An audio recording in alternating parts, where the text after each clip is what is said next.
आरा के विकास के लिए हम लोगों ने माने 80-90 के दशक में भोजपुर जगाओ भोजपुर बचाओ आंदोलन चलाया था। हमारा जिला कृषि प्रधान जिला है। वहाँ की अर्थव्यवस्था का मूल आधार खेती है। गंगा और सोन नदी में पुल का निर्माण, यूनिवर्सिटी का निर्माण, आरा सासाराम बड़ी रेल लाइन का निर्माण, तो हमारी सारी की सारी मांगे पूरी हुई। लड़ रहे थे हम लोग विधायक नहीं थे, सड़कों पर लड़ रहे हैं। हम देश के लिए लड़ रहे हैं कि देश का संविधान लोकतंत्र खतरे में है, यहाँ का रोजगार खतरे में है, खेती खतरे में है, और जब तक ये मोदी जी रहेंगे ये खतरा का तलवार जो है लटकेगा। आप कहिए कि गरीबों की बहू बेटियों के साथ ये गांव के जो दबंग हैं, दादा बाबू लोग रेप करते थे, उसके खिलाफ में लड़ करके हमारे सैकड़ों साथी शहीद हुए। वहाँ लोगों के कहने से क्या होगा, लोग बताए ना, लोग तो भेग मामला है। लोग जो उनके समर्थक हैं वो बोलेंगे, जो उनके वोटर हैं बोलेंगे। वहाँ लोग हैं, दोहरी नीति है। हमारे लिए परिवारवाद की परिभाषा कुछ है। जो लोग भ्रष्ट हैं महागठबंधन में है, तो लेकिन भाजपा में शामिल हो जाएंगे तो धुले हो। बिल्कुल नहीं, ये संजोग गणना बनना बैठाते रहे, ज्योतिष से दिखवाते रहे, बिहार के करोड़ों लोग जो है उनके गणना बनना को फेल करेंगे। इंडिया गठबंधन में सीट शेयरिंग के इतना विवादों के बाद फंसा हुआ था, लेकिन उसके बाद जाके सीट शेयरिंग हुआ और भाकपा माले के खाते में 3 सीट आई। इनको मांग थी कि 8 सीट मिले, लेकिन इतनी कम सीट मिली, फिर भी इन्होंने अपने उम्मीदवारों की घोषणा कर दी। यही हमारे साथ आरा के सीट से जिनको प्रत्याशी बनाया गया है लोकसभा के लिए, सुदामा प्रसाद जी हैं। इनसे जानने की कोशिश करते हैं कि सबसे पहले सर सवाल ये है कि आरा के विकास के लिए आप क्या सोच रहे हैं? आरा के विकास के लिए हम लोगों ने माने 80-90 के दशक में भोजपुर जगाओ भोजपुर बचाओ आंदोलन चलाया था। हमारा जिला कृषि प्रधान जिला है। वहाँ की अर्थव्यवस्था का मूल आधार खेती है। खेती पर ही माने हर चीज टिका हुआ है। लोगों के घरों में शादी ब्याह, किसानों के घरों में व्यवसायियों की माने दुकानदारी, छात्र छात्राओं की पढ़ाई, मरनी जीनी, सब कुछ खेती पर है। तो खेती का मूल जान जो है सोन नहरें हैं हमारे यहाँ। तो हम लोग सोन नहरों के आधुनिकीकरण के लिए 1984-85 से लड़ रहे हैं।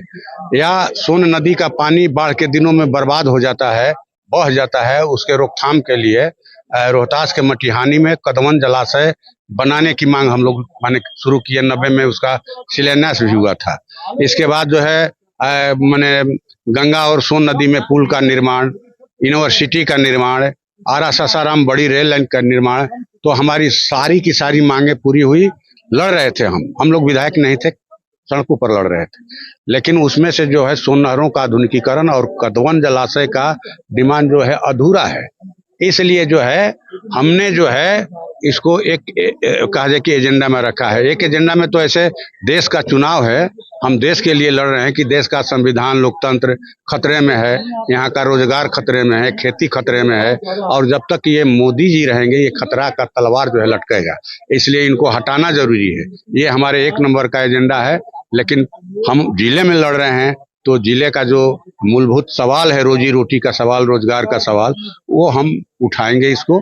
और जो सबसे बड़ी बात है कि जो भूमिहीन गरीब किसान है, दलित अति पिछड़ी जातियां हैं जिनको 50 साल 60 साल पहले दादा बाबू लोगों के सामने खाट पर बैठने का अधिकार नहीं था, चुनाव में वोट डालने का अधिकार नहीं था, दिन भर खेतों में खटने के बाद मजदूरी मांगने का अधिकार नहीं था। आप कहिए कि गरीबों की बहू बेटियों के साथ ये गांव के जो दबंग हैं, दादा बाबू लोग रेप करते थे, उसके खिलाफ में लड़ करके हमारे सैकड़ों साथी शहीद हुए। वहाँ हमारे पार्टी के महासचिव सुब्रत जी वहाँ सरोज ये शहीद हुए। वहाँ डॉक्टर निर्मल, मास्टर जगदीश, वो हम लोग हासिल किए हैं इज्जत से सर उठाकर चलने का अधिकार। और फिर से उस माने कहा जाए कि उपलब्धि को छीनने की तैयारी कर रही है भाजपा। संविधान खत्म करके लोगों को फिर से गुलाम बनाना चाहती है। सर वहाँ पे आरके सिंह के लोगों से कहना है कि आरके सिंह ने बहुत काम किया है, दूसरी तरफ पवन सिंह भी वहाँ से दावेदारी पेश कर रहे हैं, तो कैसे टक्कर है? हम तो कहेंगे कि क्या काम किए, आप रिपोर्ट कार्ड जारी कीजिए अपना। अगर कोई ये कह रहा है कि हम खूब काम किए हैं तो आप अपने 10 वर्षों का लोगों का भी राय जाना। मैंने लोगों के कहने से क्या होगा, लोग बताए ना, लोग तो भेग मामला है। लोग जो उनके समर्थक हैं वो बोलेंगे, जो उनके वोटर हैं बोलेंगे। लेकिन जिनको रोजी रोटी नसीब नहीं हुई, जिनका रोजगार चला गया, चाहे जो दर की ठोकरें खा रहे हैं कोरोना काल में 3-3 बार के लॉकडाउन के कारण, जिनकी दुकान बंद हो गई, उनसे जाकर पूछिए। उनसे पूछना होगा ना कि आपकी क्या स्थिति। कोरोना काल में मुंह नहीं दिखाया इन्होंने। अच्छा, पवन सिंह भी निर्दलीय से आने की सूचना में है, ऐसे क्या लग रहा है? हम लोग तो माने ठीक है, अब लोकतंत्र है, सबको लड़ने का अधिकार है।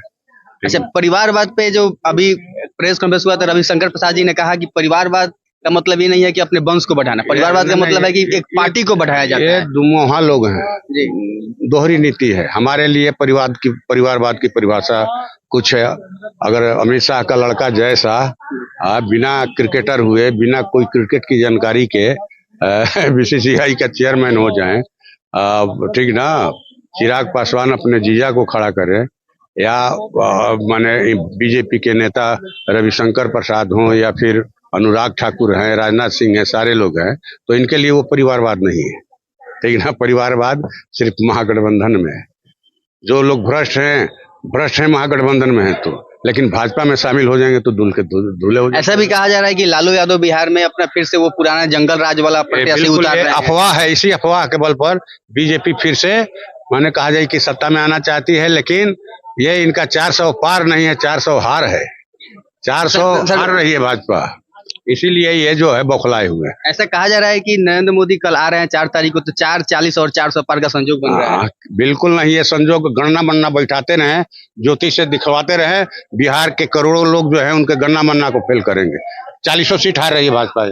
तो चलिए, आप लोगों ने देखा कि सुदामा प्रसाद जी ने आरा से जो प्रत्याशी हैं भाकपा माले का, उन्होंने कहा कि 400 सीट या 40 सीट जो बिहार में वो बीजेपी अपना हार रही है। एवं आरा से जो इनका प्रत्याशी है, जहाँ से इनका लोकसभा का चुनाव होने वाला है, वहाँ की जनता को पूरा मन बना ली है कि इस बार बदलाव होगा। केवल आर.के. सिंह बयानबाजी करते हैं, वहाँ पे विकास कुछ नहीं किए हैं। तो आपको क्या लगता है, इनके बातों से आप कितने सहमत है? आप अपनी प्रतिक्रिया में कमेंट बॉक्स में बताएं। आप देख रहे थे राजनीतिक दृष्टि, मैं दिवाकर पुरी, बहुत बहुत धन्यवाद।